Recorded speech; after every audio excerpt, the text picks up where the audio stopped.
Terima kasih Pak Luhut, Pak Erlangga, serta rekan-rekan media. Assalamualaikum warahmatullahi wabarakatuh. Rekan-rekan media, kita ketahui bersama bahwa virus SARS-CoV-2 ini sangat mudah bermutasi.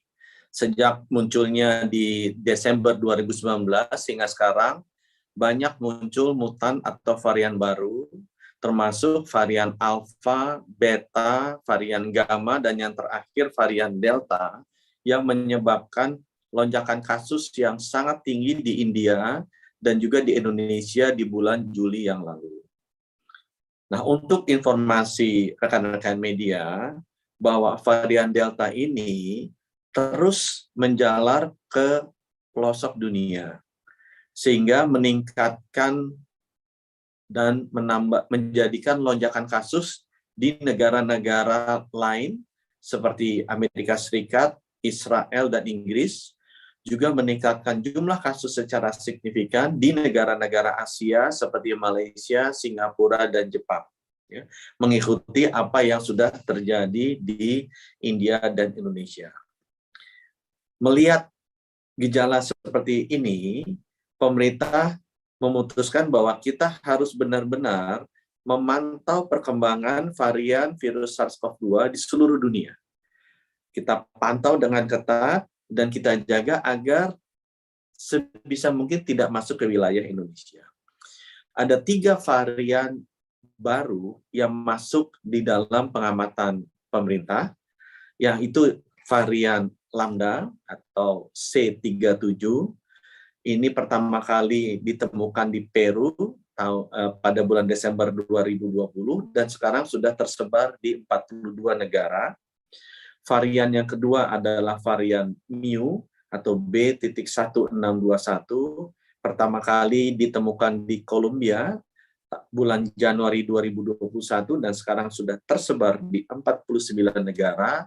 Dan yang paling baru adalah varian C.1.2 yang ditemukan pertama kali di Afrika Selatan bulan Mei 2021 dan sekarang sudah menyebar ke 9 negara. Ketiga varian ini memang sedang dalam penelitian bagaimana perilakunya, laju penularannya, dan apakah mereka bisa menghindar dari antibodi yang terbentuk secara natural maupun vaksinasi. Dan sampai sekarang memang belum ada hasil riset yang pasti, tetapi ketiga-tiga varian ini, baik varian Lambda, varian Mu, maupun varian C.1.2, belum ada di Indonesia. Oleh karena itu, pemerintah memutuskan untuk memperkuat seluruh pintu masuk negara dengan melengkapi dan memperketat proses karantina di sana, baik pintu masuknya itu melalui udara, laut, maupun darat, seperti yang tadi disampaikan oleh Bapak Menko Marinvest. Kita juga memperkuat jaringan lab Whole Genome Sequencing atau WGS agar kita bisa dengan cepat melakukan identifikasi dari varian baru ini. Sudah ada 21 jaringan lab di Indonesia yang bisa melakukan testing yang sifatnya canggih, sophisticated ini.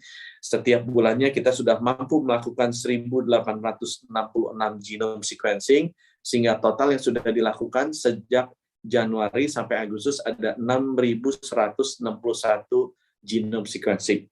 Dibandingkan dengan tahun lalu, 1 tahun kita hanya lakukan 340 genome sequencing. Sekarang sampai bulan Agustus sudah 6.161 genome sequencing. Hal yang kedua yang juga ingin kami sampaikan adalah atas arahan Bapak Presiden, pemerintah juga diminta untuk mempercepat vaksinasi. Untuk informasi rekan-rekan media, vaksin yang sudah diterima oleh Kementerian Kesehatan ada 169 juta dosis. Dari 169 juta dosis ini, 156 juta dosis, 157 juta dosis sudah dikirim ke daerah-daerah. Ya, dari 169 juta dosis yang sudah di Kemenkes terima, 157 juta dosis sudah dikirim dan diterima di daerah, 9 juta dosis sedang dalam perjalanan, dan kita di nasional menyimpan stok 3 juta dosis untuk cadangan. Dari 157 juta dosis yang sudah dikirim ke daerah, sudah disuntikan 116 juta dosis. Jadi seperti yang disampaikan tadi Pak Menko, ada 41 juta dosis yang ada sebagai stok di daerah-daerah.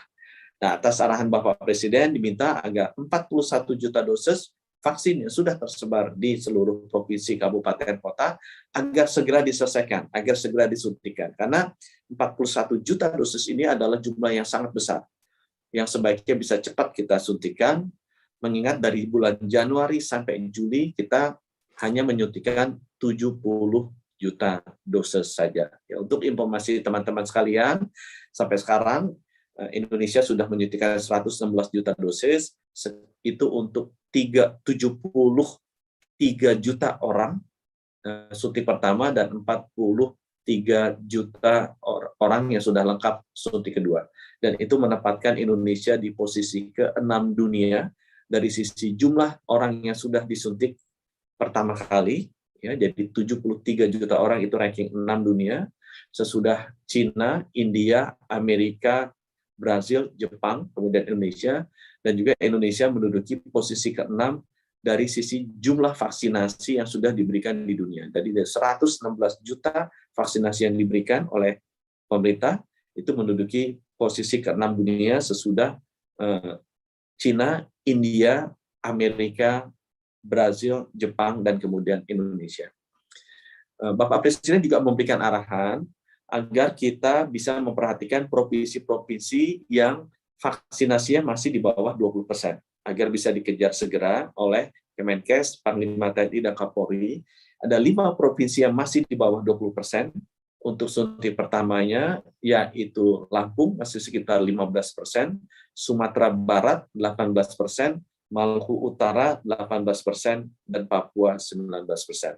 Harapan kita bersama agar kita bisa lebih cepat bekerja sama dengan pemerintah daerah untuk meningkatkan persentase penyuntikan atau vaksinasi di atas 20%.